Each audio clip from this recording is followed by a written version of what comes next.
Good morning to all of you.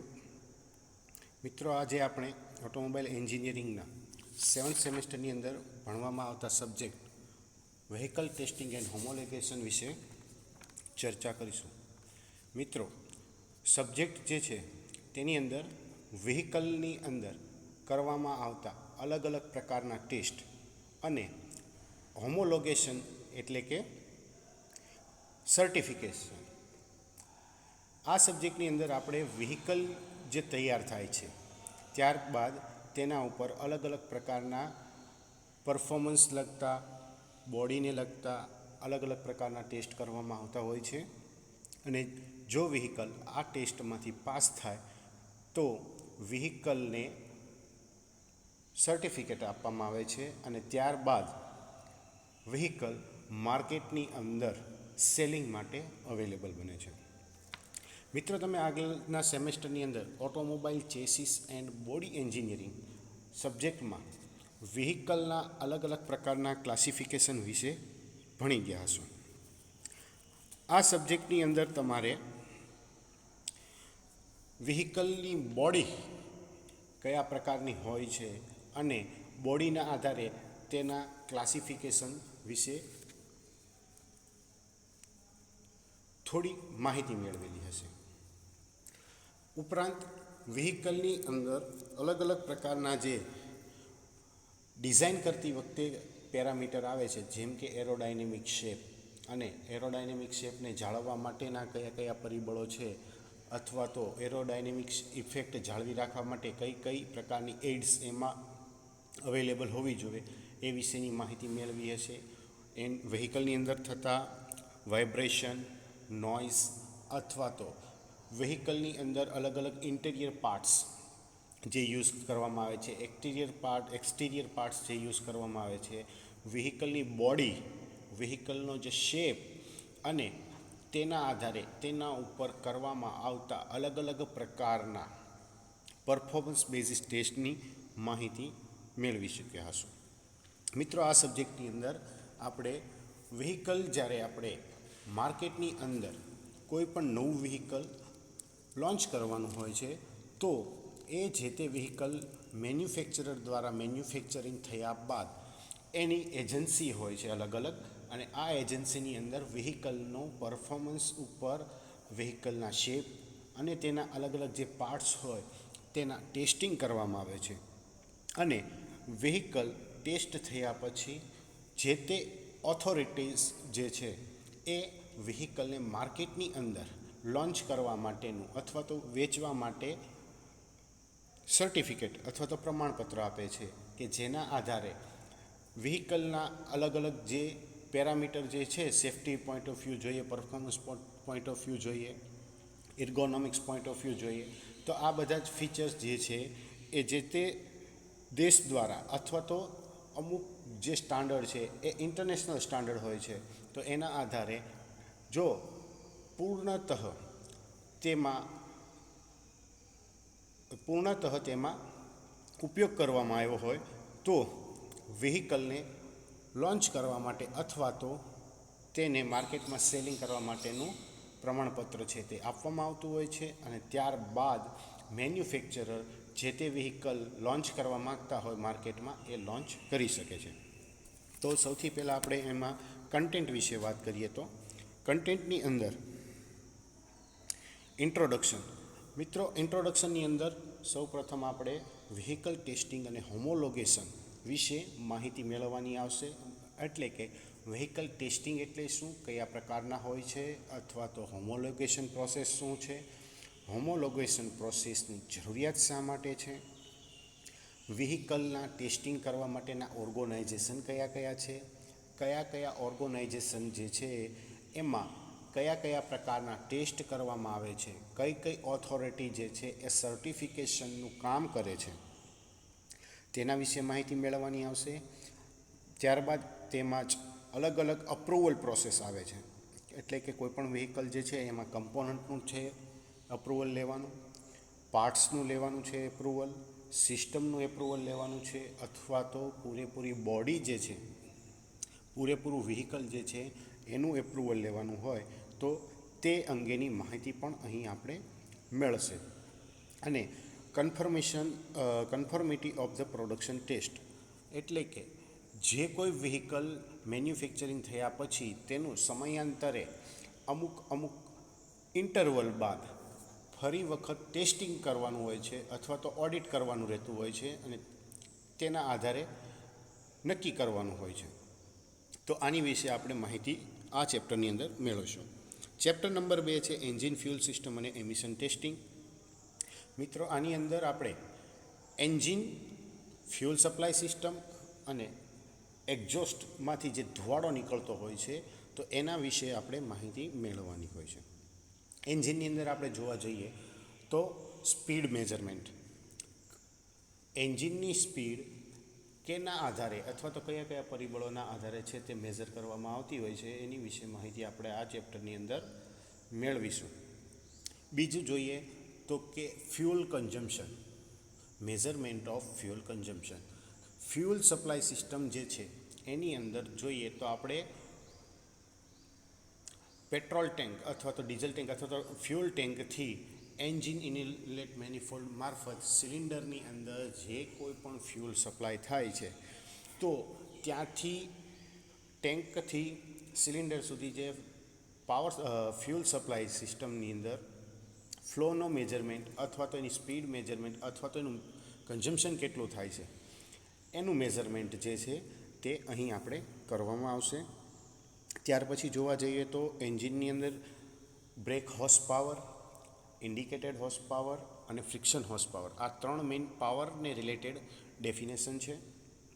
જેમાં indicated horse power અથવા તો આઈએચપી અથવા તો આઈપી કઈ રીતે મેઝર કરવામાં આવે છે, બ્રેક હોર્સ પાવર કઈ રીતે મેઝર કરવામાં આવે છે, ફ્રિક્શન હોર્સ પાવર કઈ રીતે મેઝર કરવામાં આવે છે, તેની અલગ અલગ મેથડો જેમ કે ઇન્ડિકેટર ડાયાગ્રામની મદદથી ઇન્ડિકેટેડ હોર્સ પાવર મેઝર કઈ રીતે કરવામાં આવે છે. બ્રેક હોર્સ પાવરની અંદર જોવા જઈએ તો અલગ અલગ પ્રકારના ડાયનેમોમીટરનો યુઝ કરીએ છીએ, એટલે કે rope brake dynamometer, prony brake dynamometer, hydraulic dynamometer અને એડી કરંટ ડાયનેમોમીટર. આ 4 ટાઈપના ડાયનેમોમીટરની મદદથી આપણે બ્રેક હોર્સ પાવરની કઈ રીતે મેઝર કરવો એ વિશે માહિતી મેળવીશું.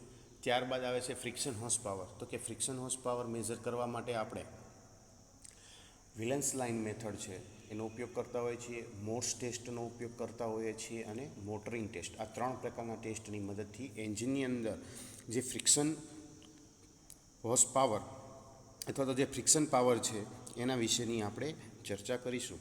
ત્યાર પછી જોવા જાય તો એમિશનને લગતા ટેસ્ટિંગ. તો એમિશનની અંદર જોઈએ તો આપણે જે એક્ઝોસ્ટ ગેસ વાતાવરણની અંદર જાય છે એની અલગ અલગ માત્રા હોય છે અને તેના આધારે અલગ અલગ પ્રકારના નોર્મ્સ આવે છે. જેમ કે આપણે જોવા જઈએ તો યુરોપિયન કન્ટ્રીની અંદર યુરો નોર્મ્સ છે અને ઇન્ડિયન કન્ટ્રીની અંદર આપણે ભારત સ્ટેજ કરીને છે. એમાં તે હાલ અત્યારે આપણે જોઈએ તો ભારત 6 BS6 વ્હીકલ જે છે એનો ઉપયોગ કરીએ છીએ. આ જે નોર્મ્સ છે એની અંદર જે અલગ અલગ પોલ્યુટન્ટ છે એની માત્રાઓ નક્કી કરેલી હોય છે. મેઇન પોલ્યુટન્ટની અંદર આપણે જોઈએ તો HCCO અને NOx, આ જે ગેસીસ છે એ એન્વાયરન્મેન્ટલ અને હ્યુમન, એનિમલ આ બધાને માટે હેઝાર્ડસ અથવા તો હાર્મફુલ છે. તો એની એક માત્રા નક્કી કરેલી હોય છે અને માત્રા પ્રમાણે કોઈપણ વ્હીકલમાંથી એમિશન જે છે એ કેટલા પ્રમાણમાં બહાર આવે છે અથવા તો એ ધુવાડાનું પ્રમાણ, ગેસીસનું પ્રમાણ કેટલું છે તો એને મેઝર કરવા માટે એમિશન ટેસ્ટ કરવામાં આવે છે. આ એમિશન ટેસ્ટની અંદર આપણે અલગ અલગ પ્રકારના એમિશન ટેસ્ટ કરશું, જેમ કે એક્ઝોસ્ટ ગેસ એનાલાઇઝરની મદદથી પેટ્રોલ એન્જિનનો જે એક્ઝોસ્ટ હશે એનું આપણે ટેસ્ટિંગ કરીશું. સ્મોક મીટરની મદદથી આપણે ડીઝલ એન્જિનની અંદરથી એક્ઝોસ્ટમાંથી બહાર નીકળતા ધુવાડા કે સ્મોકનું આપણે એનાલિસિસ કરશું. ત્યાર પછી NDIR, નોન ડિસ્પર્સિવ ઇન્ફ્રારેડ ટેસ્ટિંગ, કે જેની મદદથી આપણે કાર્બન પાર્ટિકલ્સ કેટલા પ્રમાણમાં એક્ઝોસ્ટ ગેસની અંદર આવે છે એનું નક્કી કરશું. અને છેલ્લે ઓરસેટ એપરેટસની મદદથી પણ આ બધા જ પોલ્યુટન્ટ ગેસીસ છે એનું કઈ રીતે મેઝરમેન્ટ કરવામાં આવે છે તે વિશે માહિતી આ ચેપ્ટરની અંદર આપણે મેળવશું. ત્યાર પછી છે નોઇસ, વાઇબ્રેશન અને હાર્શનેસ ટેસ્ટિંગ. મિત્રો, આ ચેપ્ટરની અંદર આપણે વાઇબ્રેશનને લગતી માહિતી અને વ્હીકલની અંદર અલગ અલગ પ્રકારના જે સાઉન્ડ નોઇસ જે છે એના વિશે માહિતી મેળવશું. તો સૌથી પહેલાં વાઇબ્રેશન વિશે જોઈએ તો એની અલગ અલગ પ્રકારની જે ડેફિનેશન છે, ફ્રીક્વન્સી, કેટલા ટાઈપના વાઇબ્રેશન છે, ડેમ્પ ને અનડેમ્પ ને એ બધા જે વાઇબ્રેશન છે, તો એ બધા વાઇબ્રેશન. પછી વાઇબ્રેશનને કઈ રીતે કંટ્રોલ કરવામાં આવે છે, પછી સાઉન્ડ કઈ કઈ જગ્યાએથી ઉદ્ભવે છે, હ્યુમન બિઈંગને કઈ રીતે અસર કરે છે, ઓટોમોબાઈલ વ્હીકલની અંદર નોઇસ જે પ્રોડક્શન થાય છે તો એનો કોઈ ક્રાઇટેરિયા છે તો એ માટે, પછી નોઇસને મેઝર કરવા માટેની મેથડ, અલગ અલગ સોર્સિસ, વ્હીકલના અલગ અલગ સોર્સિસમાંથી નોઇસ જે પ્રોડ્યુસ થાય છે તો એ કયા કયા જગ્યાએથી વ્હીકલમાંથી નોઇસ આવે છે અને કયા પ્રકારનો હોય છે, કઈ રીતે અસર કરે છે, તો એના વિશે પણ માહિતી આપણે આ ચેપ્ટરની અંદર મેળવીશું. તથા લાસ્ટમાં આપણે પાસ બાય નોઇસ ટેસ્ટિંગ જે છે એની વિશે પણ ચર્ચા આ ચેપ્ટરની અંદર કરીશું. ત્યાર પછીનું ચેપ્ટર છે vehicle performance testing. Vehicle performance ટેસ્ટિંગની અંદર અલગ અલગ પ્રકારના ટેસ્ટ કરવામાં આવે છે, જેમાં એનર્જી કન્ઝમ્પશનનું ટેસ્ટ, પછી પરફોર્મન્સના ટેસ્ટ, એમિશનના ટેસ્ટ, ફ્યુલ ટેસ્ટ અને અલગ અલગ લોડ કન્ડિશન ઉપર વ્હીકલના જે ઓપરેશન જે છે એ નક્કી કરવામાં આવે છે. ત્યારબાદ ટાયર અને road condition, tyre condition, road condition, traffic condition, ડ્રાઈવરની હેબિટ, આ બધાની વ્હીકલના પરફોર્મન્સ ઉપર કેવી અસર થાય છે તેના વિશે પણ ટેસ્ટ કયો કરવામાં આવે છે, તેના આધારે કયા કયા ટેસ્ટિંગ છે તો એની માહિતી પણ આપણે આ ચેપ્ટરની અંદર મેળવવાની છે. ત્યાર પછી ઢાળ ચડતી વખતે કયા કયા પ્રકારના ફોર્સિસ, કયા પ્રકારના લોડ લાગે છે, બોડી ઉપર શું અસર થાય છે, વ્હીકલને કઈ કઈ રીતે પસાર થવાનું હોય છે ટેસ્ટિંગમાંથી, તો એ વિશે માહિતી કરવામાં આવશે. ટર્નિંગ સર્કલ ડાયામીટર ટેસ્ટ, એટલે કે વ્હીકલ જ્યારે આપણે કોઈ પણ બાજુ ટર્ન લેતા હોય તો એની ટર્નિંગ સર્કલ રેડિયસ જે છે એ બનતી હોય છે અને એ કઈ રીતે મેઝર કરવાની એના વિશે માહિતી મેળવશું. ઉપરાંત સ્ટીયરિંગ સિસ્ટમના સ્ટીયરિંગ ઇમ્પેક્ટ અને એફોર્ટ, આ બે અલગ અલગ ટેસ્ટ છે જેના વિશે માહિતી જે આપણે આ ચેપ્ટરની અંદર મેળવશું. ત્યાર પછી છે રોડ અને ટ્રેક ટેસ્ટિંગ. રોડ અને ટ્રેક ટેસ્ટિંગની અંદર વ્હીકલનું ઇન્સ્પેક્શન સામાન્ય રીતે કઈ રીતે કરવામાં આવે છે, pre dispatch inspection PDI test, engine running કરી અને અલગ અલગ કન્ડિશનમાં, એટલે કે full load, acceleration, maximum speed, lower speed, આ રીતે એના અલગ અલગ ટેસ્ટ કરવામાં આવશે. પછી બ્રેકના ટેસ્ટિંગ કરવામાં આવશે, તો કે ઓન રોડ, ફ્લેટ રોડ ઉપર કઈ રીતે બ્રેકનું ટેસ્ટિંગ કરવામાં આવશે. હિલી કન્ડિશન, એટલે કે જે ઢોળાવવાળો જગ્યા હોય, ઢાળ ઉપર હોય તો ત્યાં પછી વ્હીકલની હેન્ડલિંગ અને રાઇડિંગ કેરેક્ટરિસ્ટિક વિશેની ચર્ચા કરવામાં આવશે. મિકેનિઝમ ઓફ કોરોઝન, કોરોઝનને લગતા પાર્ટ્સ અને અલગ અલગ એના testing, wheel turning testing, road testing અને ટ્રેક ટેસ્ટ વિશેની ચર્ચા જે છે તે આ ચેપ્ટરની અંદર આપણે કરવામાં આવશે. ત્યાર પછીનું ચેપ્ટર છે વ્હીકલ ટેસ્ટિંગ ઓન ચેસિસ ડાયનોમીટર. મિત્રો, ચેસિસ ડાયનોમીટર એક એવી યુનિટ છે કે જેની અંદર વ્હીકલના મેજોરિટી ટેસ્ટ જે છે, ધારો કે એમિશન, પાવર ને લગતા ટેસ્ટિંગ, ત્યારબાદ બ્રેકને લગતા ટેસ્ટિંગ જે છે એ એક જ યુનિટની અંદર કરવામાં આવતા હોય છે. એટલે કે આપણને આ મશીનની અંદર વ્હીકલના speed, fuel consumption, exhaust, IHP, BHP, FHP, આ બધા જ ટેસ્ટ જે છે એ અહીં વ્હીકલ ટેસ્ટિંગ છે ચેસિસ ડાયનોમીટરની મદદથી આપણે કરી શકીએ છીએ. ત્યારબાદ આપણે આની અંદર આવશે વ્હીકલનું બેલેન્સિંગ, વ્હીકલનું wheel balancing, wheel alignment, brake test, હેડલાઇટની ઇન્ટેન્સિટી જે છે એનું ટેસ્ટિંગ, હેડલાઇટનું ફોકસિંગ એટલે કે હેડલાઇટનું અલાઇનમેન્ટ, સ્લાઇડ સ્લીપ ટેસ્ટર અને બ્રેક ટેસ્ટ. આટલા પ્રકારના ટેસ્ટ જે છે તે આ ચેપ્ટરની અંદર આપણે ભણવાના આવશે. પછીનું ચેપ્ટર છે એક્ટિવ અને પેસિવ સેફ્ટી ટેસ્ટિંગ, એટલે કે વ્હીલ રીમની ટેસ્ટિંગ, બમ્પરનો test, crash test, side impact test, roll over test, fire resistance test, safety belt test, airbag test, seat belt anchorage test, head restraint test, occupant protection impact test, side door intrusion test અને safety belt anchorage test. આવા active અને passive સેફ્ટીના testing જે છે તે આ ચેપ્ટરની અંદર આપણે ભણવાના આવશે. અને છેલ્લે જે છે ચેપ્ટર એમનું નામ છે ઓટોમોબાઈલ ટેસ્ટિંગ સ્ટાન્ડર્ડ.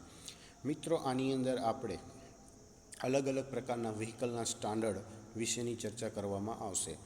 એટલે કે જોવા જઈએ તો AIS ટેસ્ટિંગ સ્ટાન્ડર્ડ. મિત્રો, આ જે AIS ટેસ્ટિંગ સ્ટાન્ડર્ડ છે તે આપણે ઇન્ડિયન કન્ટ્રી પૂરતું મર્યાદિત છે, કે જેમાં અલગ અલગ પાર્ટ્સ, બોડી અને અમુક સિસ્ટમ જે છે એના સ્ટાન્ડર્ડ ડિઝાઇન કરવામાં આવેલા છે.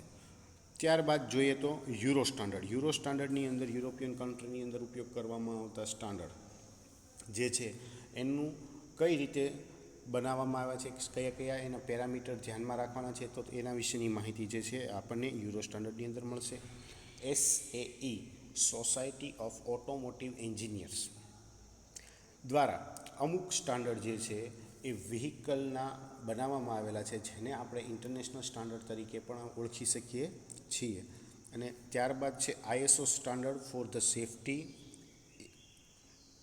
સ્ટાન્ડર્ડ, એન્વાયરમેન્ટલ સ્ટાન્ડર્ડ, ઇલેક્ટ્રિકલ પાર્ટ્સના સ્ટાન્ડર્ડ. ઓટોમોબાઈલની અંદર આપણે જે ઇલેક્ટ્રિકલ ઇક્વિપમેન્ટ વાપરીએ છીએ તો એના પણ સ્ટાન્ડર્ડ જે છે તે ISO બેઝ બનાવવામાં આવેલા છે. તો તેના વિશેની પણ ચર્ચા આપણે આ ચેપ્ટરની અંદર કરીશું.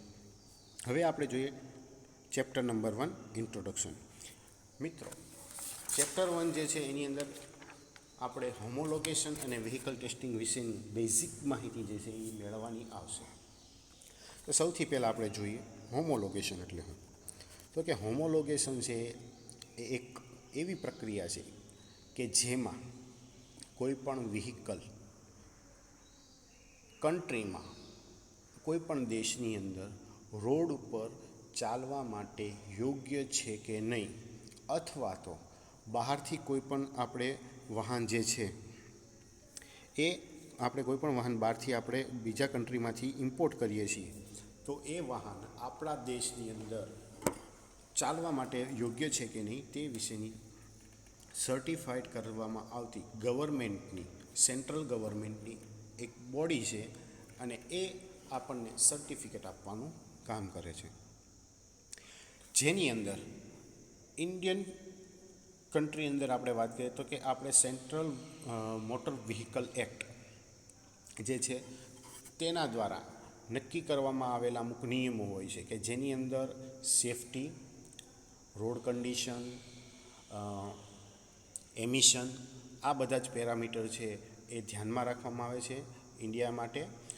આપણે ઇન્ડિયાની અંદર આમ વાત કરીએ, ઇન્ડિયા અને ફોરેન કન્ટ્રીની અંદર અને અમુક અલગ કન્ટ્રીની અંદર વાત કરીએ તો આપણે જનરલી ઇન્ડિયાની અંદર રાઇટ હેન્ડ ડ્રાઈવ વ્હીકલ આવે છે, જ્યારે ફોરેન અને અધર કન્ટ્રીની અંદર જોવા જઈએ તો લેફ્ટ હેન્ડ ડ્રાઈવ વ્હીકલ આવે છે. એટલે પહેલો બેઝિક ડિફરન્સ આ બંને વચ્ચે આ છે. બીજું કે રોડ કન્ડિશન છે તે ઇન્ડિયાની અલગ છે, અધર કન્ટ્રીની પણ અલગ હોય, એટલે રોડ કન્ડિશનની વાત થાય. ત્યાર પછી સેફ્ટી રિલેટેડ જોવા જઈએ તો અલગ અલગ પોઈન્ટ ઓફ વ્યૂ છે, જેમ કે એરબેગ છે, એન્ટી થેફ્ટ સિસ્ટમ છે, અને આવી અલગ અલગ પ્રકારની જે સિસ્ટમ છે સેફ્ટી રિલેટેડ, તો એની પણ અતિ મહત્ત્વની છે. હોમોલોગેશન છે એ જોવા જાઓ આપણે તો એક સર્ટિફિકેશન માટેનો શબ્દ છે કે જે સરકાર દ્વારા વાહન કોઈ પણ હોય એને બજારની અંદર સેલિંગ કરવા માટેની મંજૂરી આપે છે. અને આ મંજૂરી જે છે એ ગવર્મેન્ટ ઓથોરિટી દ્વારા નક્કી કરવામાં આવેલી અલગ અલગ જે સંસ્થાઓ છે કે જેની અંદર વ્હીકલના અલગ અલગ પ્રકારના જે ટેસ્ટિંગ જે થતા હોય છે, તો ત્યાં જે તે મેન્યુફેક્ચરર છે પોતે પોતાના યુનિટમાંથી વ્હીકલનું પ્રોડક્શન કરી આ કંપનીઓ અથવા તો આ જે ઇન્સ્ટિટ્યૂટ અથવા તો ટેસ્ટિંગ રિસર્ચ ઇન્સ્ટિટ્યૂટ જે છે તેમાં તે મોકલી આપે અને આ ઇન્સ્ટિટ્યૂટની અંદર તેના અલગ અલગ પ્રકારના જે ટેસ્ટ થતા હોય છે, તો એ ટેસ્ટિંગ થાય અને ટેસ્ટિંગ દરમિયાન જો વ્હીકલ યોગ્ય જણાય તો જે તે ઇન્સ્ટિટ્યૂટ જે છે અથવા તો જે તે સંસ્થા છે તે મેન્યુફેક્ચરિંગને જે વાહનનું ટેસ્ટિંગ કરવામાં આવ્યું છે તેની માર્કેટને અંદર મૂકવાની અથવા તો લોન્ચ કરવાની અથવા તો વેચવાની સત્તા આપે છે. એટલે કે એક જાતનું પ્રમાણપત્ર આપે છે કે આ વાહન છે તે ઇન્ડિયન રોડ કન્ડિશન પ્રમાણે અથવા તો જે તે કન્ટ્રીના કન્ડિશન પ્રમાણે માર્કેટમાં ચાલવા માટે યોગ્ય છે. અને આ જે પ્રોસેસ છે તેની અંદર જોવા જાય તો પૂરા વ્હીકલની આખું જે વ્હીકલ હોય છે એની પ્રોસેસ થાય છે કે જે ટેકનિકલી તરીકે યોગ્ય છે. હવે જો કોઈ મેન્યુફેક્ચરર છે તે બીજા કોઈ પણ કન્ટ્રીની અંદર પોતાનું વાહન વેચવા માટે ઈચ્છા રાખતો હોય અથવા તો ત્યાં પોતાની વાહન જે છે એ લોન્ચ કરવા માગતો હોય, તો તે મેન્યુફેક્ચરે તે જ દેશના જે કોઈ સ્ટાન્ડર્ડ હોય તો એ સ્ટાન્ડર્ડ પ્રમાણે વ્હીકલનું મેન્યુફેક્ચરિંગ કરી તે દેશમાં ત્યાંની જે ઓથોરાઇઝ ઇન્સ્ટિટ્યૂટ હોય, જે સંસ્થા હોય ટેસ્ટિંગ માટેની, ત્યાં પોતાનું વ્હીકલ મોકલી તેના ટેસ્ટિંગ કરાવવા પડે અને ત્યારબાદ જો વ્હીકલ ટેસ્ટિંગમાંથી પાસ થાય તો તે વ્હીકલ તે દેશમાં વેચવા માટે યોગ્ય છે તેમ નક્કી થાય. એટલે એનું પ્રમાણપત્ર મળશે એને અને ત્યારબાદ જ જે તે વ્હીકલ છે એ ત્યાં વેચાણ માટે અવેલેબલ બને. હવે આપણે જોઈશું હોમોલોગેશન માટે હોમોલોગેશનની જરૂરિયાત. તો કે અલગ અલગ કન્ડિશન છે એને ધ્યાનમાં લઈ અને વ્હીકલનું પ્રોડક્શન છે તે કરવામાં આવતું હોય છે. અને જે તે કાર હાલની કન્ડિશન આપણે ધારો કે ઇન્ડિયાની અંદર જોવા જઈએ તો ઇન્ડિયાની અંદર રસ્તાની પરિસ્થિતિ, માર્કેટની અંદર જે કોઈ ફ્યુલ મળે છે, તો આ બધા પેરામીટર છે. The problem is that a car that is tuned to the fuel condition and road condition of a more developed market need not necessarily work in India. અન્ય દેશની કન્ડિશનમાં આપણા દેશની અંદર રોડ કન્ડિશન અને રસ્તાની કન્ડિશન તથા બળતણ એટલે કે ઈંધણ અથવા તો ફ્યુલ એની કન્ડિશન છે તે ઓછી છે. એટલા માટે ફ્યુલ ક્વોલિટી જે છે એ આપણી ઓછી છે, પુઅર એટલે કે નબળી છે. અને એન્જિન ચલાવવા માટે ઇન્ડિયાની અંદર એન્જિન ચલાવવા માટે આ જે તે ઉત્પાદકો છે તેના માટે થોડુંક ટફ પડે. તો હોમોલોગેશન જે છે એ દરેક દેશના માટે અલગ અલગ હોય છે, જે બધા માટે એક સરખું હોય તેવું જરૂરી નથી. અને જે અલગ અલગ દેશના હોય છે હોમોલોગેશનના સ્ટાન્ડર્ડ એ ભારતને લાગુ પડે એ પણ જરૂરી હોતું નથી. એટલે કે એની એક્ઝિમ પોલિસી છે કે જેના દ્વારા વપરાયેલી કાર અથવા તો નવી કાર એટલે કે આપણે ઘણી વખત સેકન્ડ સેલમાં કાર લેતા હોઈએ છીએ, તો એવી કાર અથવા તો જે ન્યૂ બ્રાન્ડ હોય તો એના માટે કોઈ પણ જાતનું રિસ્ટ્રિક્શન વગર એટલે કે પ્રતિબંધ કર્યા વગર સરકારની જે કંઈ ગાઈડલાઈન હોય એના દ્વારા તેનું ઓરિજિનલ મોડલ અથવા તો પ્રોટોટાઈપને જે તે દેશમાં મોકલી અને આ મોડલને ત્યાંનું સ્થાનિક ક્લિયરન્સ જે છે એ મેળવવું પડે છે. અને આ જો મોડલ કોઈ પણ રીતે ટેસ્ટિંગમાંથી પાસ થઈ જાય તો તેને કોઈ પણ જાતના બીજા કોઈ પણ જાતના પ્રોબ્લેમ વગર માર્કેટની અંદર લોન્ચ કરી શકે. પરંતુ જો કોઈ પણ કારણોસર આ મોડેલ ત્યાં પોતે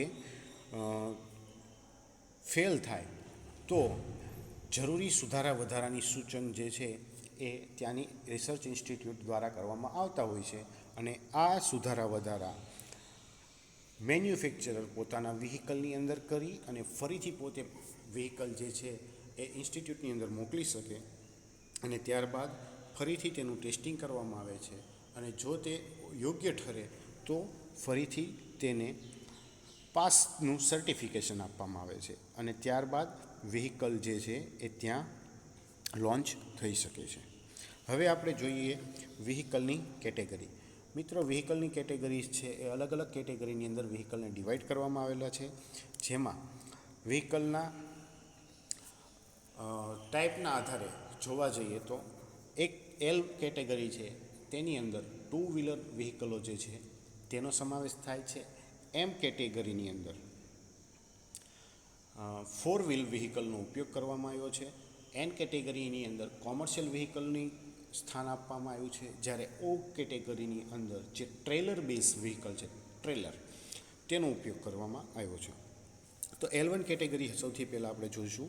તો L1 કેટેગરી છે તે સામાન્ય રીતે લાઇટ ટુ વ્હીલર વ્હીકલ માટે યુઝ કરવામાં આવી છે, કે જેની અંદર વાહનની સ્પીડ છે એ મેક્સિમમ 45 કિલોમીટર પર અવરથી ઓછી હોવી જોઈએ, 50 સીસી કરતાં ઓછા પાવરનું એન્જિન હોવું જોઈએ અને પાવર જે છે એન્જિન પાવર 0.5 કિલોવોટ કરતાં વધારે ના હોવો જોઈએ.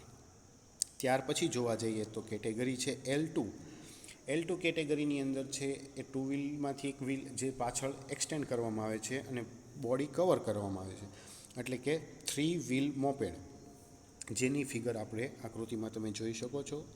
તેમાં એન્જિનની કેપેસિટી જે છે એ 50 સીસી કરતાં ઓછું હોવું જોઈએ. થર્મલ એન્જિન જે છે, થર્મિક એન્જિન, એની કેપેસિટી છે એ 50 cm³ કરતાં ઓછી હોવી જોઈએ અને વાહનની સ્પીડ જે છે તે 50 km/h કરતાં ઓછી રહેવી જોઈએ. આગળ આપણે જોઈએ L3 કેટેગરીની અંદર વ્હીકલમાં તો કે મોટરસાયકલ. તો કે આ પ્રકારના વ્હીકલની અંદર આપણે અલગ અલગ પ્રકારના બાઇક અને બાકીના જે બાઇક કે જે વ્હીકલ 2 વ્હીલર છે કે જેની કેપેસિટી 50 સીસી કરતાં વધારે હોય અને તેની સ્પીડ રેન્જ 50 km/hથી વધારે હોય. ત્યાર પછી જોઈએ તો L4 કેટેગરી, તો કે મોટરસાયકલ વિથ સાઇડ કાર. આપણે ઘણી વખત અમુક વ્હીકલ જોઈએ છીએ કે જેમાં સાઈડમાં બેઠવા માટેની સુવિધા છે એ પ્રોવાઈડ કરવામાં આવેલી હોય છે. તો આ વ્હીકલની કેટેગરી છે તે L4માં આવે, જેમાં મેક્સિમમ સ્પીડ છે એ 50 km/h કરતાં વધારે હોય અને એન્જિનની કેપેસિટી જે છે એ 50 સીસી કરતાં વધારે હોય. પછી જોવા જઈએ તો પેસેન્જર વ્હીકલની અંદર M1 કેટેગરીમાં પેસેન્જર વ્હીકલમાં તો કે એવા પ્રકારની વાહન કે જેમાં ડ્રાઈવરની સીટ સહિત 8 સીટ કરતાં ઓછી બેઠવાની ક્ષમતા ધરાવતું વાહન. પછી જોવા જઈએ M2 કેટેગરી, તો કે આ એવા પ્રકારનું પેસેન્જર વાહન છે કે જેમાં ડ્રાઈવરની સીટ સહિત બેઠવાની કેપેસિટી 8 કરતાં વધારે વ્યક્તિઓની હોય અને વાહનનું ટોટલ વજન 5 ટન કરતાં ઓછું હોય. એટલે કે આમાં આપણે એમ્બ્યુલન્સ જેવી વ્હીકલ છે અથવા તો મિની બસ જેવી વાહન યુઝ કરી શકીએ. ત્યાર પછી જોવા જઈએ તો M3 કેટેગરીની અંદર પેસેન્જર વ્હીકલની અંદર જોઈએ તો બસ, મિની બસ છે કે જેમાં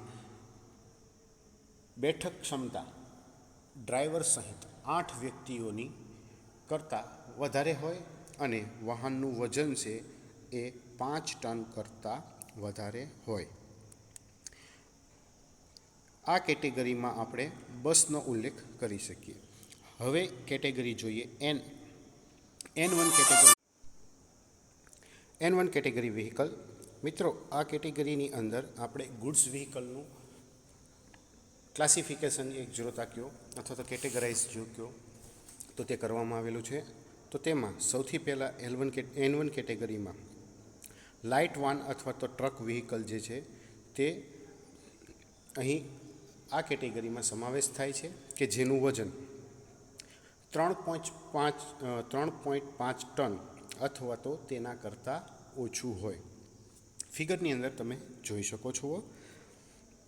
ત્યારબાદ આવશે N2 કેટેગરીનું ગુડ્સ વ્હીકલ, જેમાં મીડિયમ સાઇઝનું વાન અથવા તો ટ્રક સમાવેશ કરવામાં આવે છે કે જેનું વ્હીકલ 3.5 ટન કરતાં વધારે હોય પણ 12 ટન કરતાં ઓછું હોય તો તેવા વ્હીકલ જે છે તે આમાં સમાવેશ થાય છે. આની અંદર આપણે ટાટાનું જે આઈસર આવે છે તેનો ઉદાહરણ તરીકે ઉપયોગ કરી શકો છો. N3 કેટેગરીની અંદર જે ગુડ્સ વ્હીકલ આવે છે તેમનું અંદર હેવી વાન અથવા ટ્રક કેટેગરી છે તે N3માં આવે છે અને આ વ્હીકલનું વજન 12 ટન કરતાં વધારે હોય છે. ત્યાર પછી જોવા જઈએ તો O1 કેટેગરી. મિત્રો, O કેટેગરી છે તે વ્હીકલની પાછળ જોડવામાં આવતા ટેલર ઉપર છે. એટલે કે O1 કેટેગરીમાં વેરી લાઇટ ટ્રેલર આવે કે જેનું વજન 0.75 ટન અથવા તો તેના કરતાં ઓછું હોવું જોઈએ, જે આપણે ફિગરમાં જોઈ શકો છો. ત્યાર પછી છે O2 light trailer. Light trailer ફિગરમાં તમને દર્શાવેલું છે કે જેનું વજન 0.75 એટલે કે 0.75 ટન કરતાં વધારે પરંતુ 3.5 ટન કરતાં ઓછું હોવું જોઈએ અને આ પ્રકારનું ટ્રેલર છે તે ફૂલ્લી કવર કરવામાં આવેલું હોય છે. ત્યાર પછી જોઈએ તો મીડિયમ ટ્રેલર O3 કેટેગરીમાં આ પ્રકારનું ટ્રેલર જે છે કે જેનું વજન 3.5 ટન કરતાં વધારે અને 10 ટન કરતાં ઓછું હોય. ત્યાર પછી જોઈએ તો O4 કેટેગરીમાં હેવી ટ્રેલર. હેવી ટ્રેલરમાં જોઈએ તો આપણે જે બધા શિપ કન્ટેનરની અંદર આવે છે કન્ટેનર, તો આ બધા કન્ટેનર જે છે એ બધા હેવી ટ્રેલરની અંદર સમાવેશ થાય છે કે જેનું વજન 10 ટન કરતાં વધારે હોય. તો મિત્રો, આ રીતે જે છે એ વ્હીકલના અલગ અલગ પ્રકારની કેટેગરીની અંદર અલગ અલગ પ્રકારની કેટેગરીની અંદર ડિસ્ટ્રીબ્યુટ કરવામાં આવે છે અને તેને અલગ અલગ પ્રકારે પરિમાણિત કરવામાં આવતા હોય છે.